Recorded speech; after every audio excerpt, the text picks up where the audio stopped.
Hi guys, my name is Aravindan and welcome to Mentor's YouTube channel. I'm a CFA charter holder, and in this three-part series, we are on the third leg of the video series in which we're going to be covering on the common mistakes that you might do while doing the registration process with CFA. So let's get started.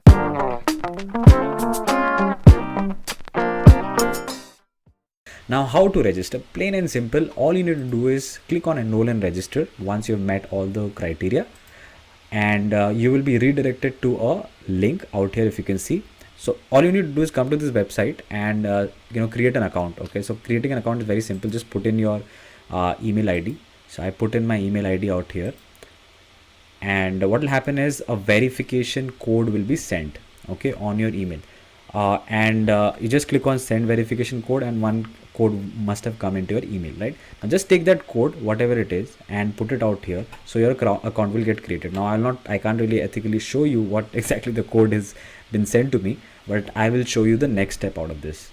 Okay, so I have put in my code, and now it has taken me one step ahead, and I need to just put in all my details. So I'm just going to put my details. You can also put your details at your end, and again jump to the next step. Okay, so my account has been created. Now you can just press on continue. Okay, so once you have created your account, you will come back to a new window, which now you can see out here the various exams which are available for me, and I can just click on which one I want to register for. Right, so if I come here and see, let's say I'm planning for the level 1 May 2022 CBT. Right, CBT basically means the computerized based test. Right, now if you see, early registration will cost me about $700, and standard registration will cost me about $1,000. And if you see, in February, obviously the standard registration is the only option which is left right now. Okay, so anyways, I don't think so nobody will be going for Feb attempt, because you could always go for the May attempt right now.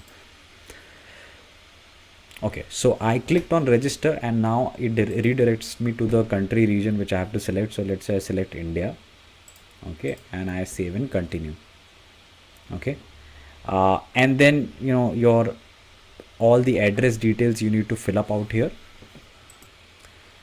After that, I've put in all my address details, which obviously you can put it yourself also. Now you get redirected to a section wherein it's just telling you that you need to have an international travel passport. Right, so what are the things that you actually require for the exam? The main thing is the passport. Okay, now you don't want to screw up there. Okay, so you want your passport to be ready and to be valid. Okay, because at the exam day, if your passport details change, you will not be allowed to sit for the exam. So you have to be very careful that your passport actually extends, your expiry date of the passport is way beyond, at least a month beyond your actual exam. Okay, so just be very careful with that, and while putting your passport details, be very careful in putting all the details correctly.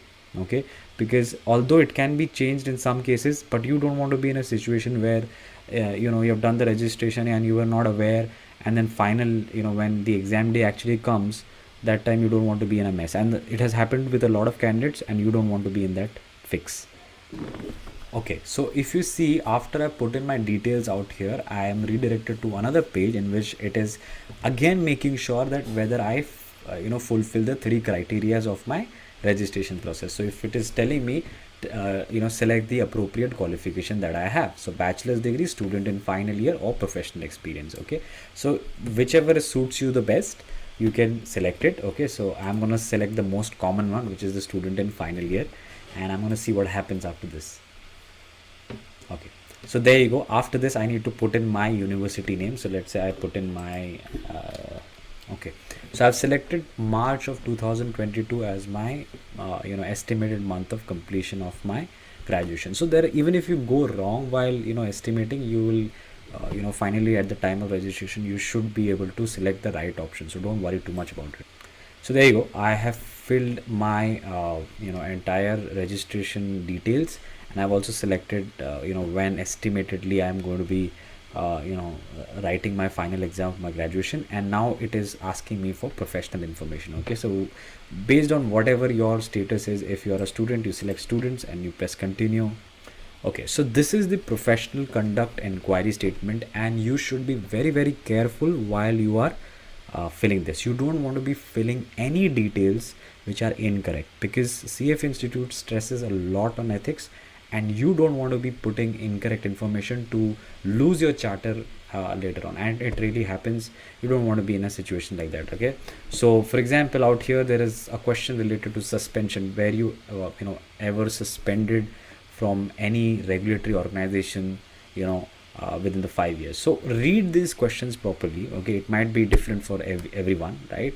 And basis that, you can actually click on save and continue. Okay, so I'm just gonna select no in most of the cases, because I have not been found guilty in anything. So I've just pressed no for everything, and I do this every year because as a charter holder, you're supposed to fill the conduct statement every year. So I'm pretty aware of the questions, so I've just skimmed through those questions, and just read some of the key points out here which might be important to you. Later on, you accept and continue. All right, and that's your agreement, the student agreement. Okay, all the possible violations which can happen during your journey with CFA or during the exams are written here. I would highly encourage you to read this, because you will have a lot of questions related to so many things. What can you do in the exam, what can you not do in the exam, all is already covered out here. So just make sure that you just spend some 10 minutes. It's not going to take more than 10 minutes out here to read this, right? I mean, your important questions like deferrals, etc., are covered out here. So candidates generally do not use the deferral policy pretty well.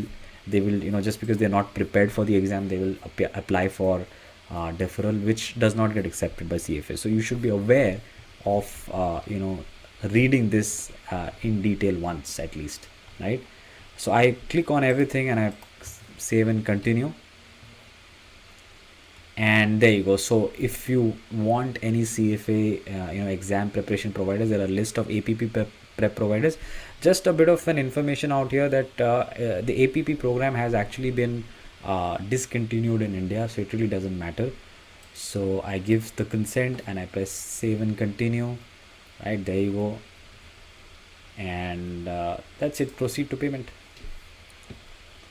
Okay, so I'm in my checkout right now, and you can see out here that my total bills comes up to about 1150, right? So do not get surprised with it, because the registration fee is 550.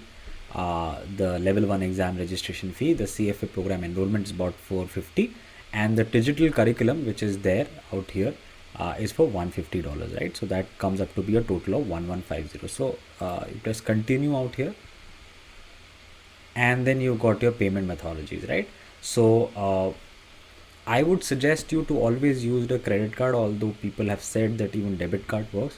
But as per my experience, since it's an international payment, most of the times, your debit cards have a good chance that, it might just fail. So you make sure that you're using your credit card. If you don't have a credit card, you can of course, apply to different methods. You can find friends who have credit cards, and you can pay them once the payment has been done, right? But use a method which does not increase your work again and again. Okay, if you do not have credit card in any chance, okay, so what you can do is you can use this method of pay by invoice. Okay, so what happens in this method is you will click on pay by invoice, so you will get an invoice, and what you can do is you can do a money transfer using your bank. So all you need to do is take the invoice, go to your bank, and tell them to do a wire transfer.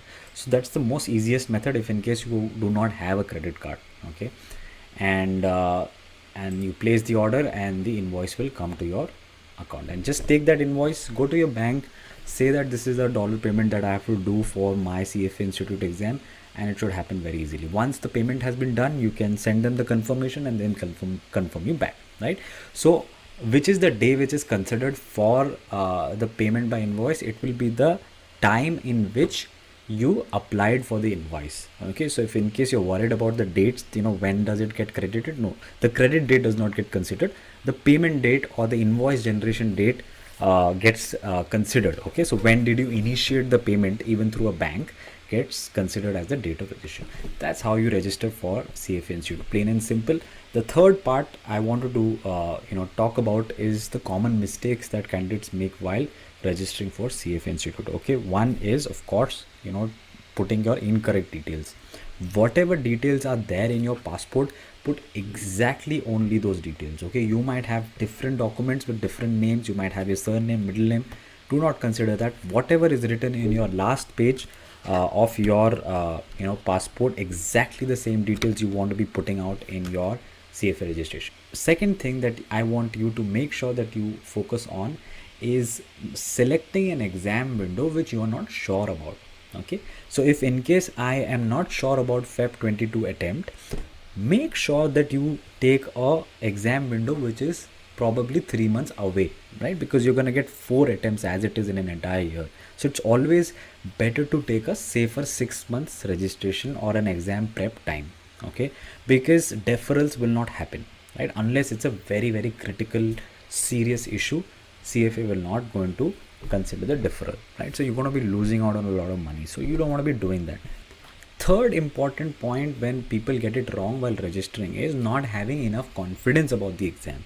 So if you're not confident about the exam at this point in time, considering your preparation, it's better not to register. Because if you are in a training program like us, in which after about a 2.5 month preparation, we suggest the candidates whether they are good to register or not. So the student does not decide whether you can register or not. But in case you're not taking any tuition from anywhere, then you should be making sure how your performance has been going on in the past couple of months, and basis that confidence you should be taking an advice of a person who has completed CFA and then registering for CFA. You just don't want to waste your effort and time and money, because one angle is that you lose a lot of time, and second is you lose a lot of motivation. So that is the three mistakes that generally candidates make when making the registration process with CFA. So this is the entire registration process, guys. I hope you enjoyed the video. I hope I was able to make it short and sweet. Okay, and if you like our content, please make sure that you subscribe the channel and share it with others so that others can benefit as well. Thank you. Bye bye.